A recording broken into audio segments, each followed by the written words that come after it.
जय भारत साथियों, मैं आरपी दा भारतीय राष्ट्रीय अध्यक्ष भारतीय राष्ट्रीय पार्टी। जीवन दर्शन यात्रा उत्तर प्रदेश के दौरान अभी हम कुशीनगर में हैं और साथियों एक बहुत ही इम्पोर्टेंट पॉइंट को लेकर अब क्या बीच में मैं उपस्थित हूँ। आपने बिहार का चुनाव देखा होगा, उसका रिजल्ट देखा होगा और आपको पूरा का पूरा अगर कंक्लूड करें, अगर आप बीजेपी भक्त नहीं है तब की बात मैं कह रहा हूँ, तो पूरा का पूरा जो सर्वे है ऑल ओवर इंडिया का वो ये है कि पूरी देश की जनता जो है बीजेपी से त्राही कर रही है। लेकिन ऐसा क्या कारण है कि बीजेपी बार बार सत्ता में पहुंच रही है? बहुत बड़ा खेल चल रहा है, बहुत बड़ी योजना इसके पीछे चल रही है। आपके देश का जो लोकतंत्र है वो लगभग मर चुका है और अभी भी अगर उसको जिंदा करना है तो आप सभी को उतर करके सड़कों पर आना पड़ेगा, बहुत बड़े आंदोलन की तैयारी करनी पड़ेगी।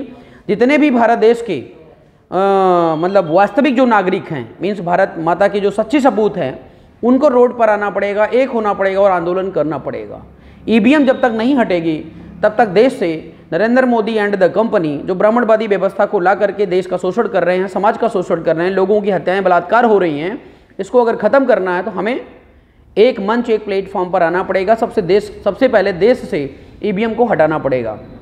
और आज यहाँ पर मैं आपको बता दूँ, सुप्रीम कोर्ट हो चाहे चुनाव आयोग हो, ये सारे के सारे गुलाम बन करके रह चुके हैं और जो बड़ी बड़ी पार्टियां हैं वे बोल इसलिए नहीं पा रही हैं क्योंकि कहीं ना कहीं वे करप्शन में इन्वॉल्व हैं। इसलिए हमारा छोटे मोटे संगठनों और छोटी मोटी जो पार्टियां हैं उन सभी लोगों से मेरा विनम्र अपील है कि एक साथ और एक मंच पर आने की तैयारी शुरू कर दें, क्योंकि आगामी जितने भी चुनाव होंगे उन सभी में बीजेपी की जीत निश्चित है। इसलिए सबसे पहले अगर आपको लोकतांत्रिक व्यवस्था को स्थापित करनी है तो ईवीएम हटानी है, और जैसे ही ईवीएम हट जाती है, बैलेट पेपर से चुनाव होता है या कोई और माध्यम होता है लोकतांत्रिक का, तैसे ही बीजेपी को घुटने टेकने की कंडीशन आ जाएगी और ये रिजल्ट आपके सामने होगा, आप देख लेंगे। मेरा ये कहने का मतलब है, अगर चुनाव आयोग के ऊपर लगातार आरोप लग रहे हैं तो चुनाव आयोग की ये नैतिक जिम्मेदारी बनती है वो अपने आप को सिद्ध करे कि वे लोकतांत्रिक है और पूर्णतया पारदर्शी पूर्वक चुनाव करवा रही है। लेकिन चुनाव आयोग बार बार वो करती जा रही, भागती जा रही, कहती सिद्ध करो, ये करो। हमें नहीं पता ईवीएम सिस्टम क्या होता है, हमें नहीं जानना तुम्हारी मशीन क्या, हमें बस ये जानना है कि अगर भारत का संविधान हमें अधिकार देता है कि एक अनपढ़ भी नेता बन सकता है तो मान लेते मैं अनपढ़ हूँ।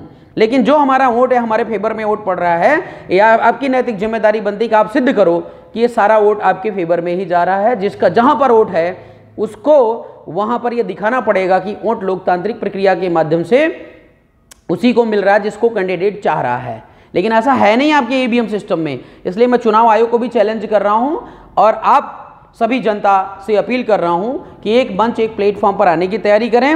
नरेंद्र मोदी के पास धन बल है तो हमारे पास जनबल है और हम इस देश की जिम्मेदारी युवाओं से लेकर के बूढ़े, माताओं, बहनों, सभी की जिम्मेदारी बनती है। और सभी से मेरी विनम्र अपील है कि चुनाव अगर होगा तो बैलेट पेपर से होगा। उसके बाद भी अगर कोई पर्चा दाखिल करता है, कोई भी पॉलिटिकल पार्टी पर्चा दाखिल करता है, तो मैं आपको बता दूं वो डायरेक्टली इनडायरेक्टली बीजेपी का ही सपोर्ट करेगा।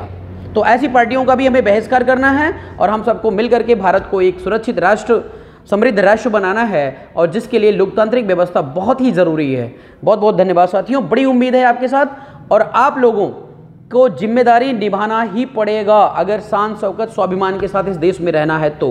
निर्णय आपका है, वचन हमारा है। बहुत बहुत धन्यवाद साथियों।